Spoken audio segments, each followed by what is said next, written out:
Oke, halo semuanya. Sesuai tugas EPS mata kuliah MDKS atau Manajemen Data dan Keamanan Cyber, video pertama ini akan mengimplementasikan soal nomor 1. Nah, soal pertama ini membahas tentang penerapan Role Based Access Control atau RBAC pada sebuah database. Nantinya kita akan membuat 3 jenis user dalam sebuah database. Lalu kita akan mengatur hak akses masing-masing dari user-user tersebut.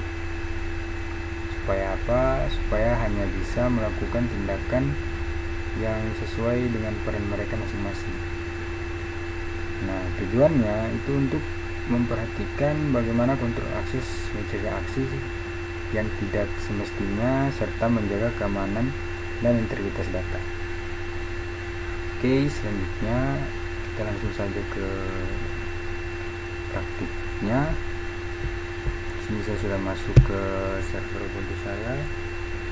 Saya juga sudah siapkan beberapa tools untuk membantu saya dalam mengimplementasikannya atau mempraktikannya nanti.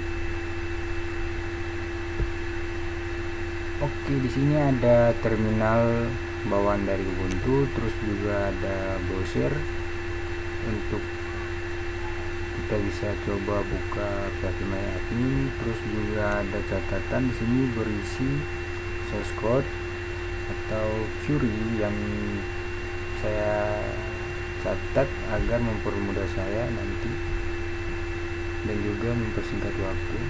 Jadi kita tinggal kopas saja nanti kode-kode ini ke terminal dan tinggal jalankan.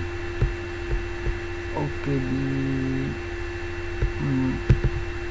langkah yang pertama kita akan menjalankan server yang ada pada tools yang kita pakai. Nah, tools yang kita pakai ini yaitu tools SAM, dimana SQL-nya itu kalau tidak salah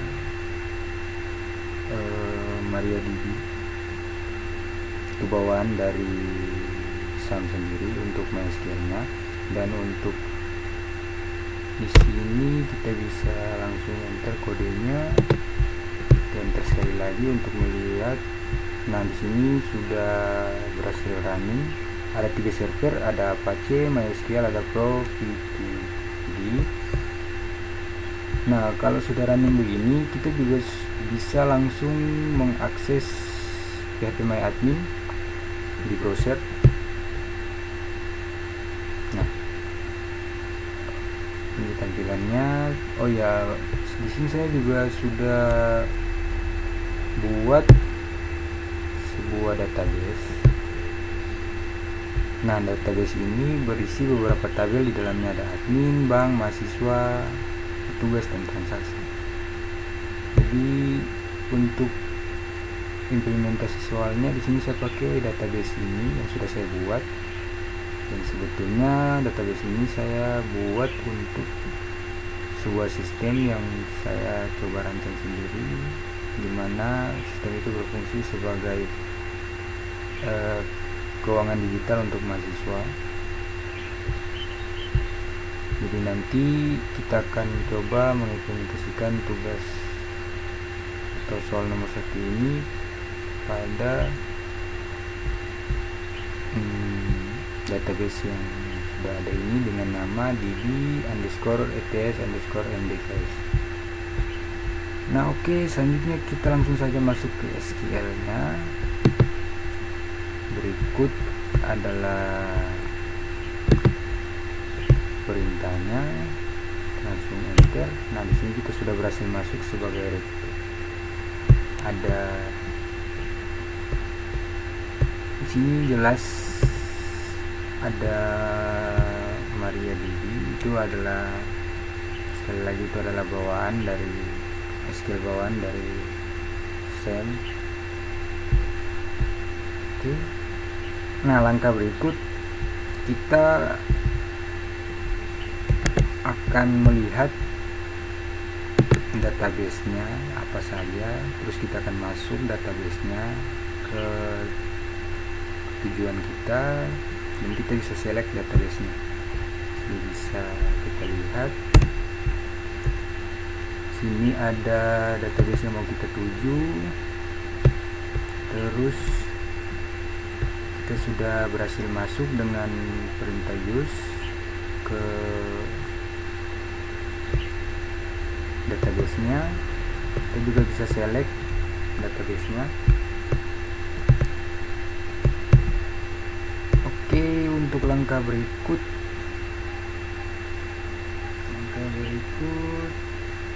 kita akan buat 3 user sesuai dengan role yang ada di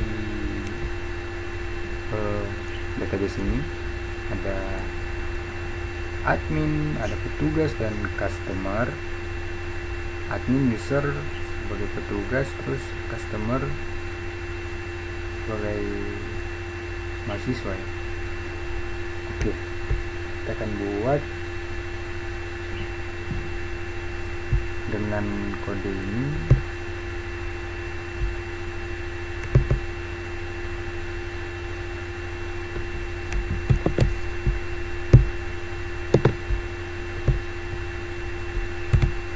Nah, di sini kita sudah berhasil buat 3 user baru. Kemudian selanjutnya kita akan berikan hak akses atau privilege sesuai perannya masing-masing. Untuk cirinya itu seperti ini. Kita berhasil lagi memberikan hak akses atau privilege sesuai perannya, di mana admin memiliki akses penuh untuk melakukan semua operasi data, sedangkan petugas itu hanya boleh membaca serta memperbarui data, sementara mahasiswa itu dia hanya bisa membaca saja. Nah, untuk memasukkan hak aksesnya sudah benar, kita akan tampilkan daftar game dari masing-masing user dengan ciri sebagai berikut. Kita paste. Nah, disini kita sudah berhasil buat. Nah, sekarang kita buka 3 terminal berbeda. Tujuannya untuk kita menguji tiap user secara bersamaan.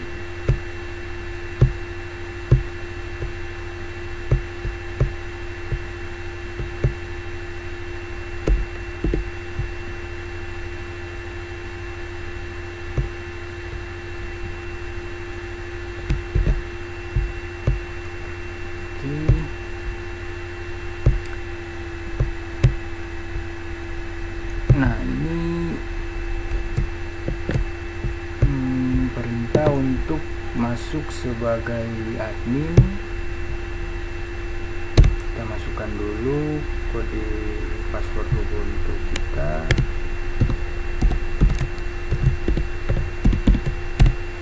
Terus kita masukkan enter password dari usernya. Passwordnya itu sudah kita buat di sini, dimana admin itu passwordnya admin pas 123 dan seterusnya. Admin underscore pas 123. Oke, kita berhasil masuk sebagai admin. Selanjutnya sebagai petugas, kurang lebih sama kodenya, perintahnya cuma kita ganti saja. Menu petugas mimpi. Sekali lagi kita masukkan password dari Ubuntu kita, terus kita enter password dari passwordnya petugas, itu petugas underscore pas 123. Kita juga berhasil masuk sebagai petugas. Sekarang kita akan masuk sebagai customer atau mahasiswa, dalam hal ini adalah mahasiswa ya. Oke, kami bisa juga kita sekali lagi masuk kan password Ubuntu kita, terus kita enter lagi passwordnya, ada terus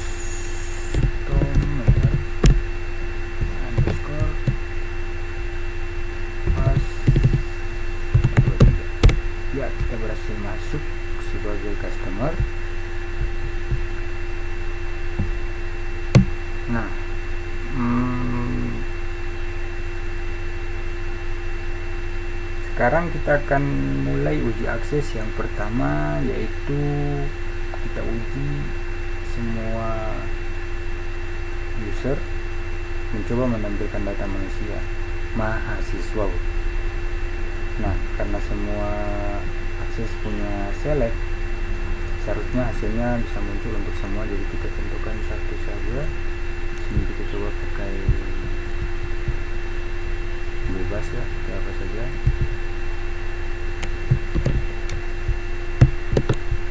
Kita masukkan datanya,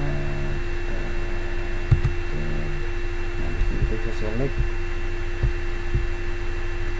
Limit 3 ini berarti kita menampilkan 3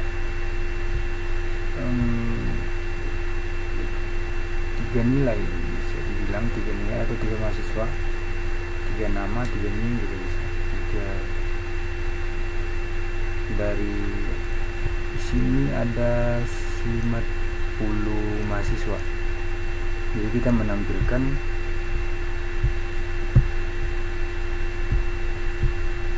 3 saja.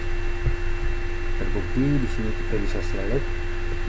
Kemudian yang selanjutnya kita akan uji insert. Di select sudah, sekarang uji insert. Nah, uji insert ini kita coba yang pertama menggunakan atau masuk sebagai admin. Nah, di sini berhasil.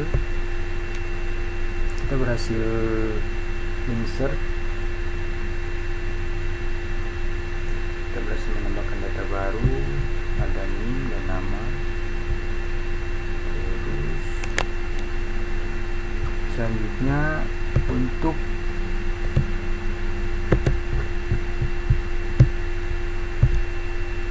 petugas ya, sini kita coba langsung masukkan.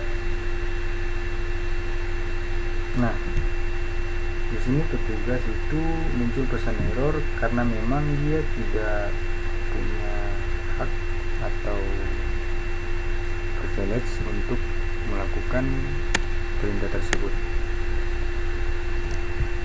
Terbukti bahwa petugas tidak bisa melakukan search. Kita coba di mahasiswa.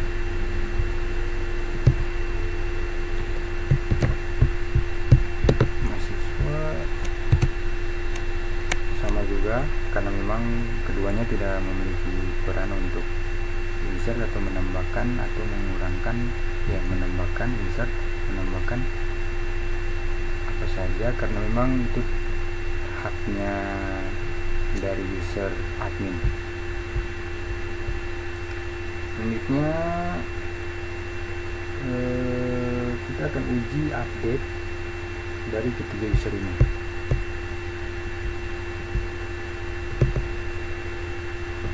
Coba uji sebagai petugas.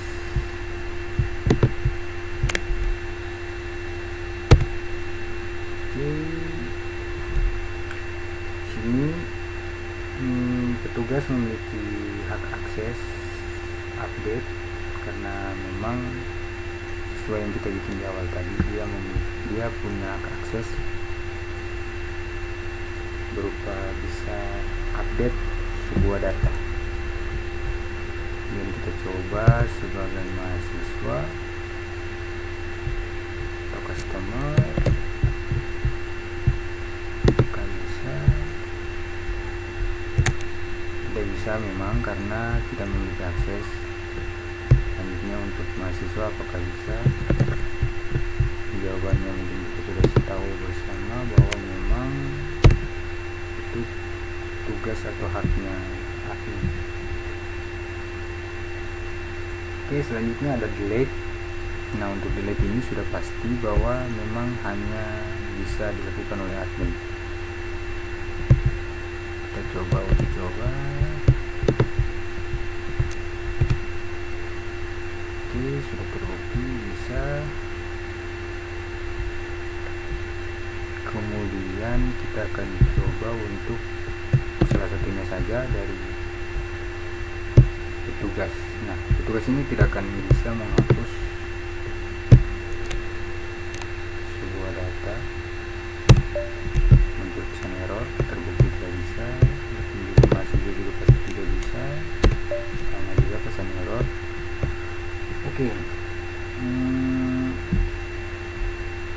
Selanjutnya kita akan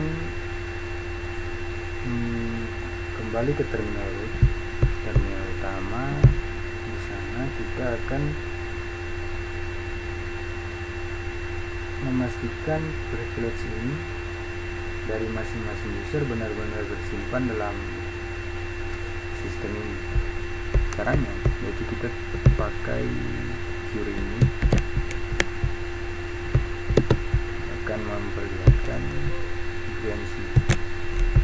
Oke, ini artinya menampilkan hak akses sesuai peran masing-masing. Admin, menu, tugas bisa select dan update, serta customer itu hanya bisa select saja. Oke. Nah, untuk kode ini sebetulnya kita akan mengembalikan atau menghapus user ini, membersihkan user RBAC ini agar sistem kembali bersih seperti semula. Jadi mungkin itu saja. Sampai di sini implementasi dari soal yang pertama.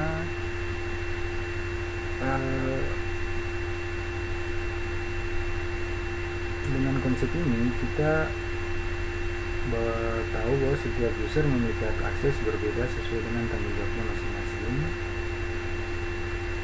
dan seperti yang dipraktikkan tadi kita sudah menguji semuanya. Nah, di bagian selanjutnya atau di video selanjutnya kita akan membahas soal berikutnya yang membahas tentang indexing.